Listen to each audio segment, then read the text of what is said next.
साहब ने ये जो कहा है कि जो लोग हमें खैरबाद कह चुके हैं वो वापस आना चाहते हैं तो दरवाजे हमारे उनके लिए खुले हैं। और इलेक्टेबल्स के हवाले से भी बहुत बातें हो रही हैं कि नून लीग का महवर या फोकस इलेक्टेबल्स है इस इलेक्शन में। आप क्या समझते हैं सर, क्या मजीद स्ट्रेटजी नैरेटिव क्या होगा नून लीग का? देखिए बहुत अच्छी बात है कि मुल्क डिफाल्ट से बच गया, हुक्मरान डिफाल्ट से बच गए, हुक्मरान अशराफिया डिफाल्ट से बच गई, लेकिन अवाम नहीं रूलिंग इलीट जो है वो डिफाल्ट से बच गई, मगर आम आदमी डिफाल्ट कर चुका है। पाकिस्तान के 22 करोड़ में से 21 करोड़ लोग, इससे बहुत ज्यादा लोग जो हैं वो डिफॉल्ट कर चुके हैं। उनकी सकत नहीं रही है, उनकी जिंदगी की रमक आखिरी छिन चुकी है, उनके पास कुछ भी नहीं रहा है और आखिरी कयामत जो है वो कल ढा दी गई है। वो ये कि बिजली के बिल की सूरत में जो आ रही है नई कयामत, वो लोगों का जीना मुहाल कर देगी। सर 7 रुपए फी यूनिट महंगी की है बिजली। और जो भी इस मामलात को, इन चीजों को चला रहे हैं, वो शायद ये समझ रहे हैं कि लोगों के अंदर इतनी रमक बाकी है या उनके जिस्म में इतना लहू बाकी है कि उसको मजीद निचोड़ा जा सकता है। तो ऐसी सूरत हाल बिल्कुल नहीं है। अब अवाम के जीने की सकत बाकी नहीं रही है। अब ये देखते हैं कि चूंकि इस खित्ते की रिवायत ऐसी नहीं है, और वो भी इसलिए नहीं कि जनाब यहाँ पर कोई मूवमेंट नहीं पैदा हुई, मूवमेंट पैदा हुई है लेकिन हमेशा डाइवर्ट कर दी जाती है और गलत संत से आती है, गलत संत में चली जाती है, लेकिन मूवमेंट पैदा होती है। हुक्मरान अशराफियत ताकतवर है, वो अपने मफादात का ख्याल भी रखती है और अपने मफादात का ध्यान भी करती है, उसकी निगहबानी भी करती है और वो अपना बयाना बनाना भी जानती है। लेकिन अवाम का बयाना कुछ भी नहीं है, अवाम कुछ बात नहीं कर सकती है। मुस्लिम लीग को दोबारा इलेक्शन जीतने के लिए एक बहुत बड़ी शायद धांधली की जरूरत पड़े और दीदा दिलेरी से धांधली का आगाज कल आर्टिकल 230 में जो तरमीम की सूरत में पेश किया गया, जिस पर असेंबली में शोर भी हुआ है, तो मैं समझता हूं कि ये एक तरीके हैं कि जनाब निगरान हुकूमत में अपने लाओ, निगरान हुकूमत के अख्तियारात बढ़ा दो, निगरान हुकूमत की मुद्दत बढ़ा दो। ये धांधली नहीं तो और क्या है? बिल्कुल, ये मुल्क के लोगों के साथ एक बहुत बड़ा जुल्म नहीं तो क्या है? आप supreme law of the land को एक तरफ रख दें, उठाएं और कहें कि ज़ियाउल हक की तरह कहें कि आइन क्या है, कागज के चंद टुकड़े हैं जिन्हें मैं फेंक कर बाहर फेंक सकता हूं, तो आप भी ऐसे ही करें। तो आइन के साथ आप ये खिलवाड़ करते आए हैं। पर इस आइन के साथ जब से ये आइन बना है और वो टूटे फूटे मुनहदम हुए मुल्क के खंडरात में से ये आइन निकाला गया था, जब आधा बाजू हमारा कट चुका था, उस वक्त ये आइन बनाया गया था और अब ये आइन आपको अब तक एक साथ रखता हुआ आया है और इस आइन को आप खत्म कीजिए। आपके पास बहरहाल ये ताकत है और ताकत के जरिए आप कुछ भी कर सकते हैं, लेकिन ऐसा नहीं है कि ताकत हमेशा फतह पाती हो। कभी कभी ऐसा होता है कि अवाम भी उठ खड़े होते हैं और अवाम भी अपनी बात करते हैं और अवाम अपने आप को मनवाते हैं। लेकिन लगारी साहब, इस वक्त जो मुआशी हालात तो सर आपके सामने हैं, आपने बिल्कुल सही फरमाया कि हुकूमत चाहे दिवालिया हुई या नहीं हुई, मुल्क दिवालिया हुआ या ना हुआ, अवाम अलबत्ता दिवालिया ज़रूर हो चुकी हैं।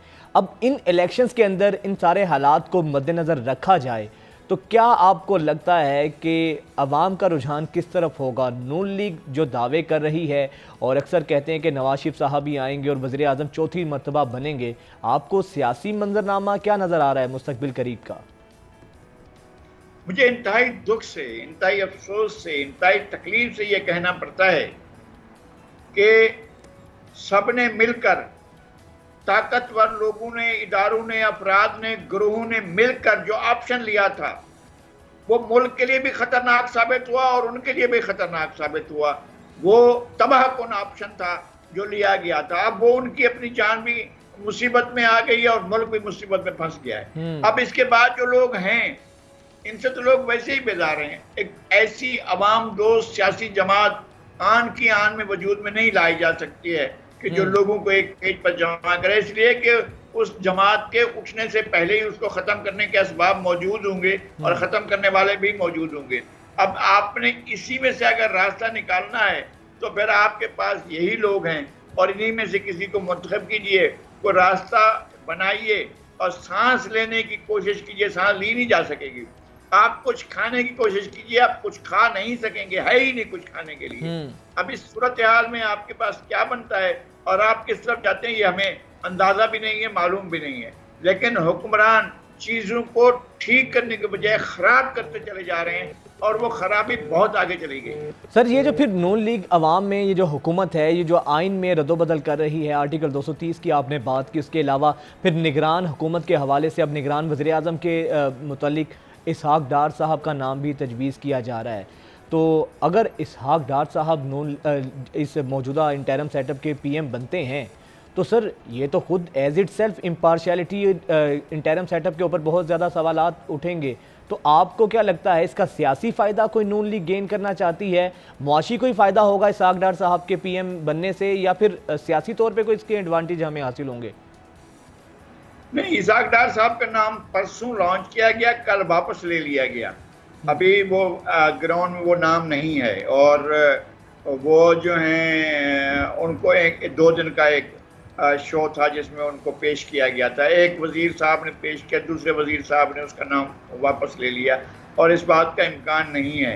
अगर हमने इज्तिमाई खुदकुशी करनी है तो इस तरह के इक़दाम हम कर सकते हैं। हम सब मिलकर एक जो आम आदमी है वो बैठकर खुदकुशी कर ले और फिर इस तरह के इक़दाम करे। एक तो यह कि इसहाक डार के आने का कोई इम्कान नहीं लग रहा है और अगर ऐसा होता है, अगर ऐसा सोचा जाता है तो वो कोई कयामत से, वैसे ही हम हर रोज़ एक कयामत से गुजरते हैं, ये भी एक कयामत होगी और बहुत ज़्यादा खतरनाक होगा। मैं समझता हूँ कि ऐसा नहीं सोचा जा रहा है।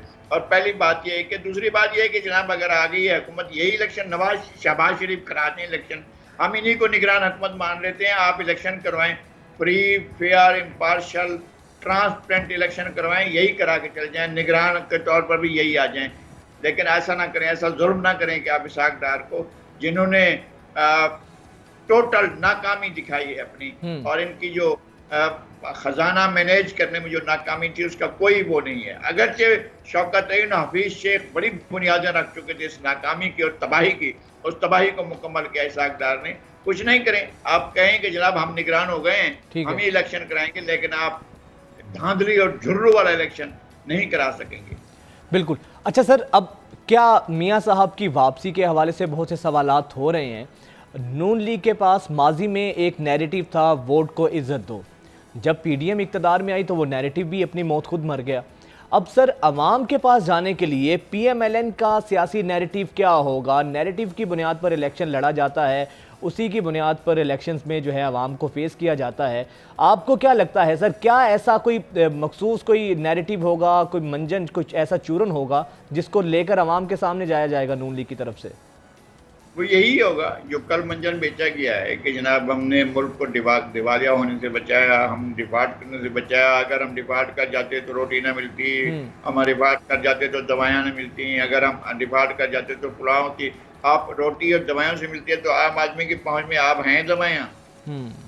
अब ये जो मैं इस पिछले शहजादे की हुकूमत, लाडले की हुकूमत के आने से पहले जो दवाएं हमें 500 में मिलती थी, अब वो 5000 में मिलती हैं। तो कहाँ वो दवाएं जो हैं वो आपके लोगों के पास दस्तयाब हैं? पहले ही लोग मर रहे हैं भाई, भूख से मर रहे हैं, अफलाज से मर रहे हैं, बीमारियों से मर रहे हैं। लोगों के लिए कौन सी चीज़ बची है?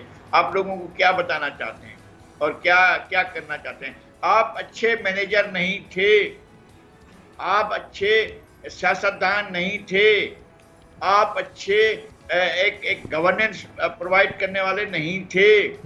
ना आप थे, ना आपके पेशरो थे जिनसे आपने इक़्तिदार संभाला, वो भी नाअहल, नालायक, निकम्मा, बेकार शख्स था और ये भी इसी तरह से बेकार, नाअहल और नाकारा साबित हुए हैं।